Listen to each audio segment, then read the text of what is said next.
Scott Frost's contract details have finally been released. Time to take a look at the numbers.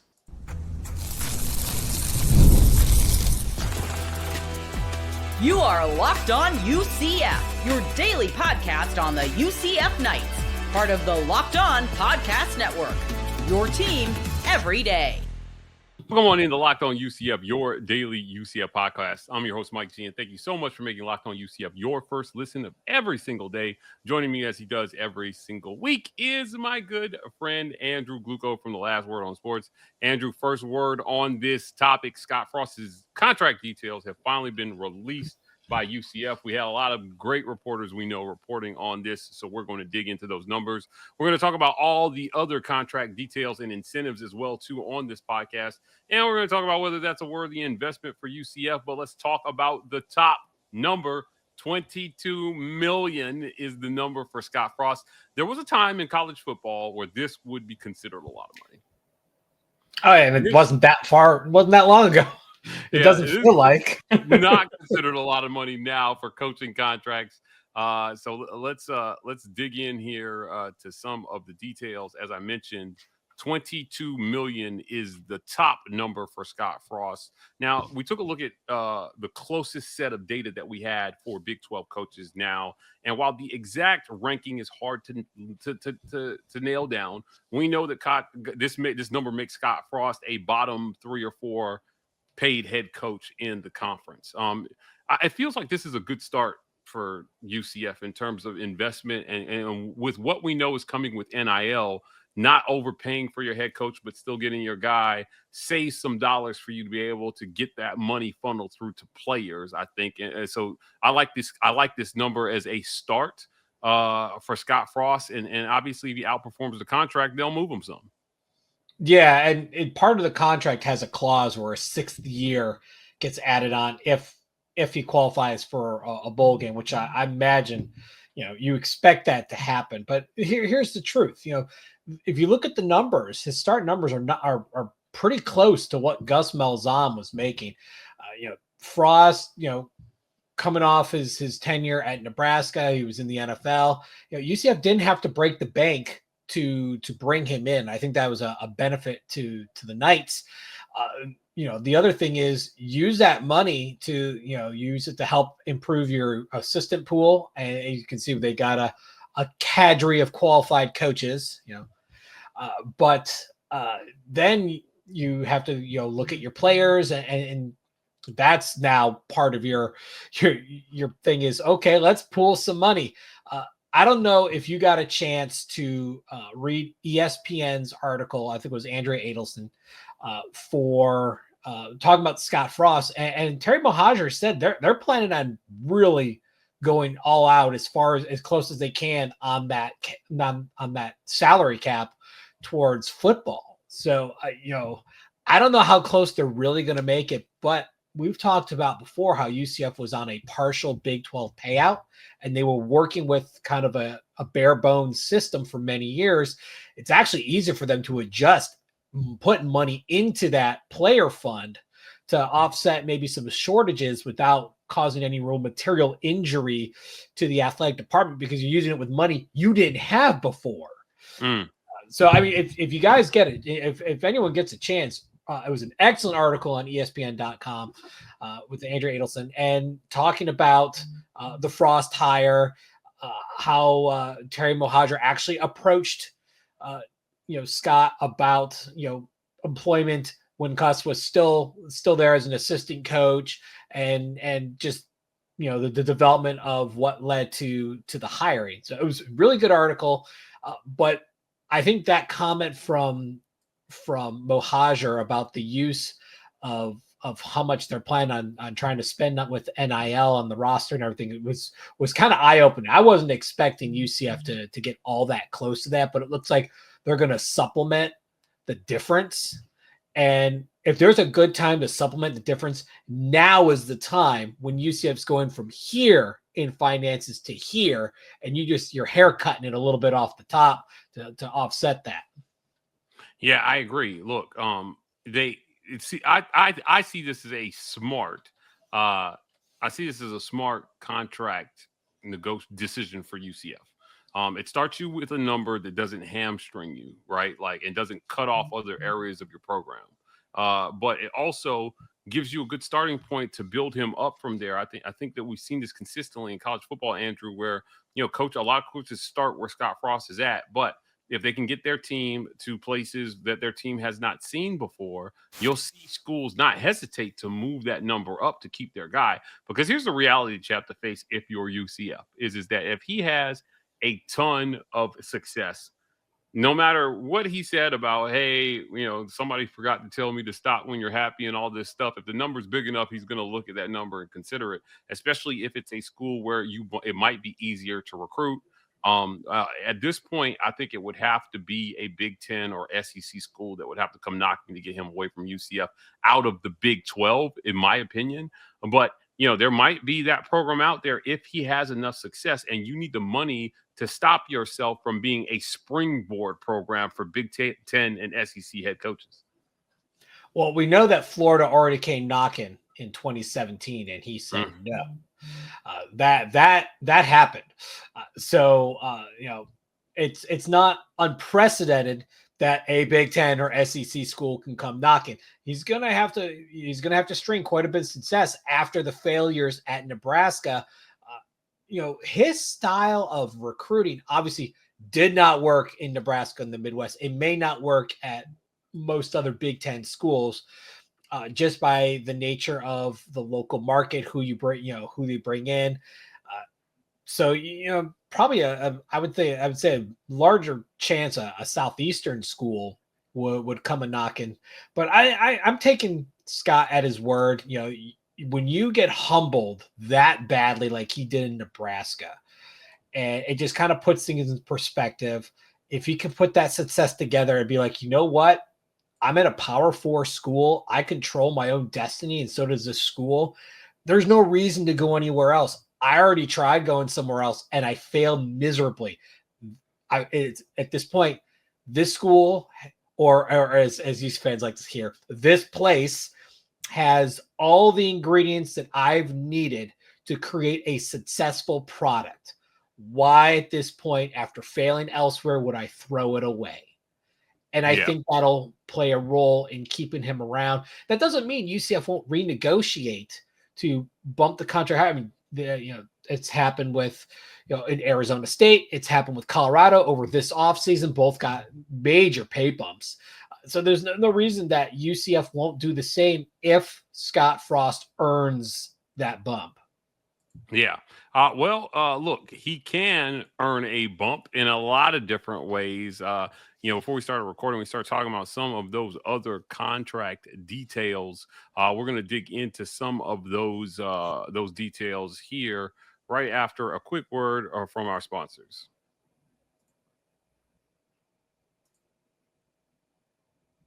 This episode of Locked On UCF is brought to you by our friends at Upwork. Scaling your business requires the right expertise at the right time. With Upwork, you can find specialized freelancers in marketing, development, design, and more experts ready to help you take your business to the next level. Upwork gives businesses flexibility by connecting them with top freelance talent across multiple industries, including IT, AI, web development, and marketing.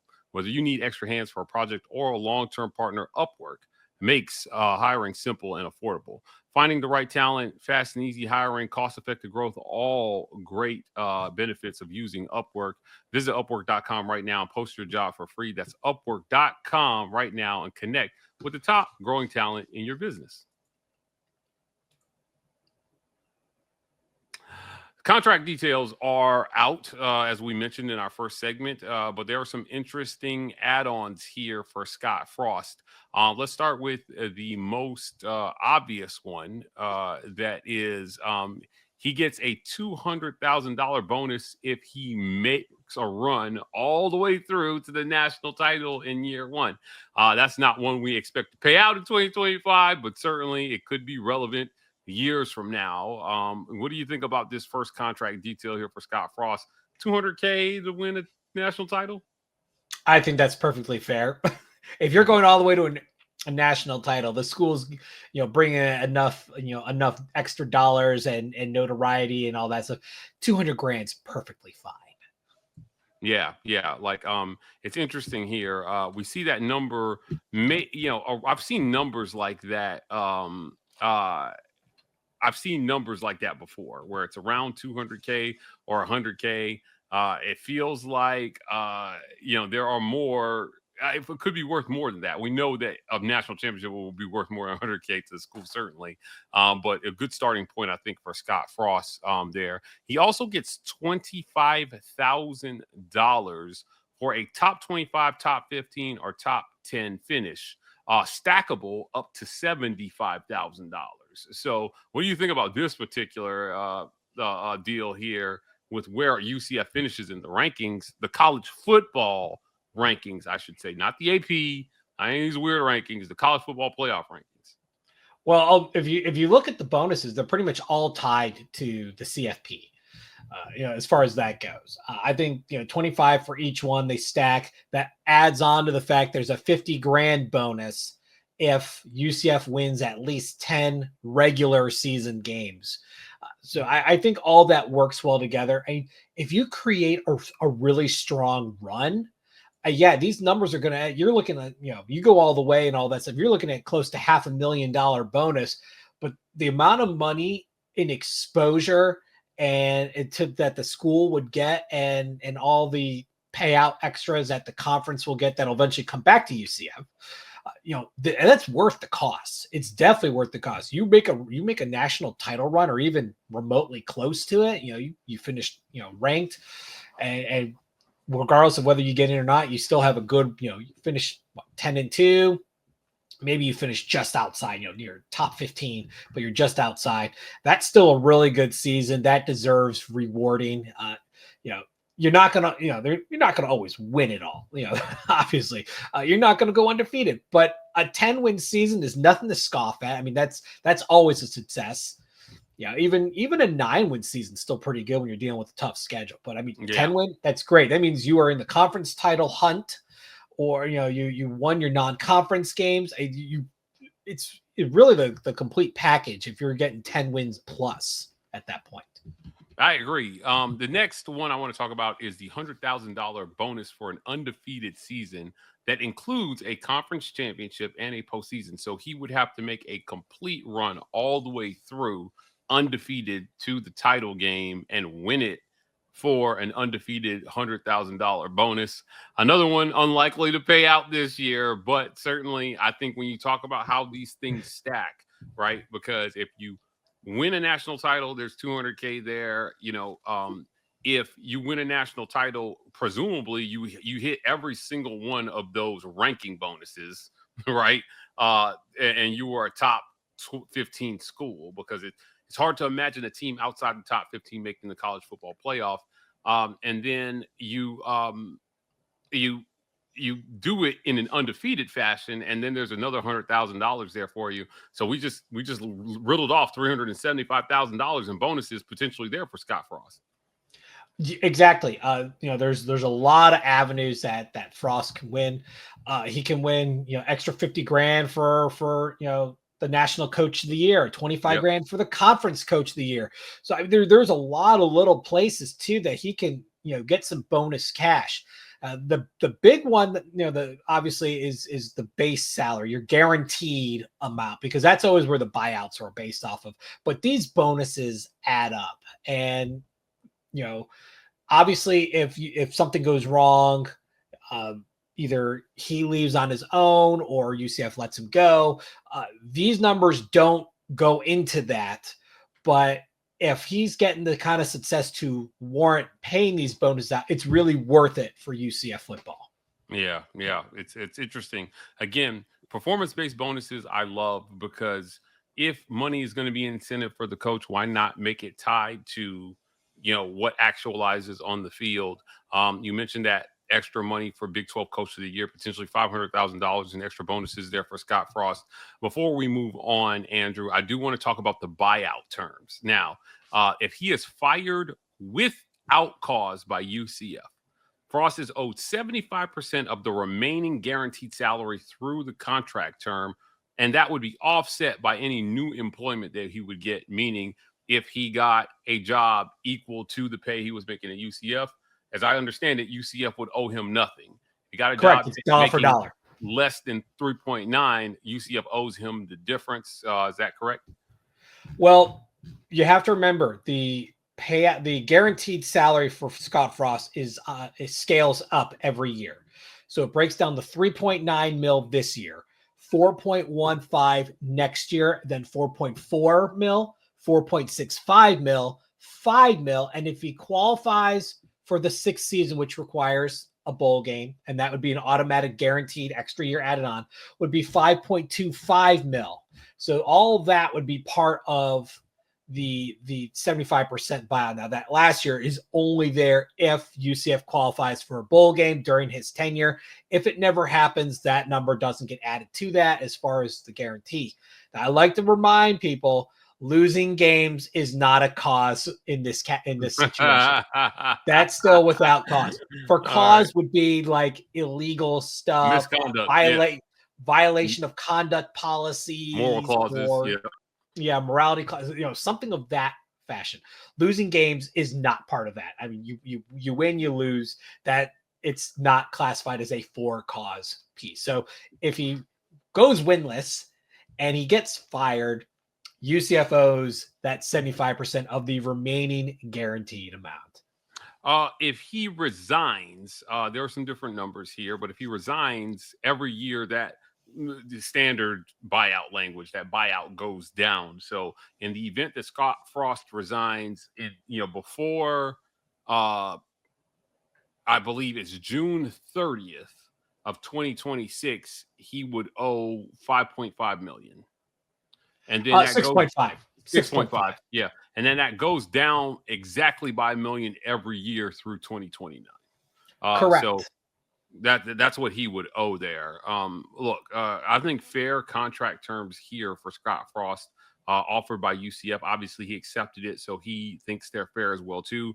I think most UCF fans would be open to a renegotiation if for some reason he severely outperforms these contract stipulations and he's nailing all those bonuses. I think you take a look at the base, you keep a lot of the incentives the same, and then you make him a higher paid coach. We've seen coaches in the Big 12 this season have good seasons and move up that list. Kenny Dillingham made a huge jump, getting his team to the college football playoff.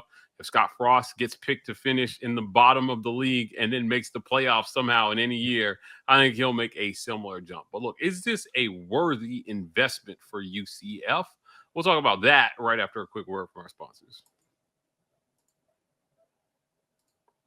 This episode of Locked On UCF is brought to you by our friends at FanDuel, America's #1 sportsbook. The NBA playoffs are in full swing, and every night delivers highlight-worthy performances, major momentum shifts, and can't-miss moments. One of those can't-miss moments was Tyrese Halliburton completely sinking Andrew's Cavaliers on a crazy game that I'm sure some people won a lot of money on and lost a lot of money on. Andrew's going to have something to say about that after this ad read.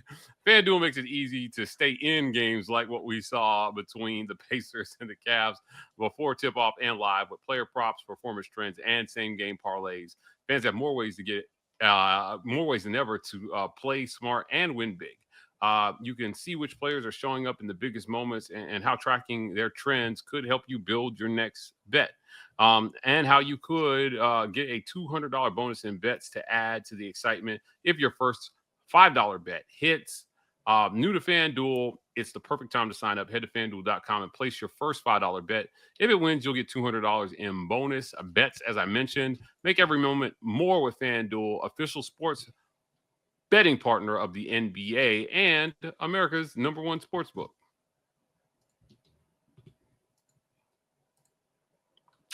Sorry about your Cavs, man. I texted you during that, and it looked like they had it locked up, and then they got Halliburton.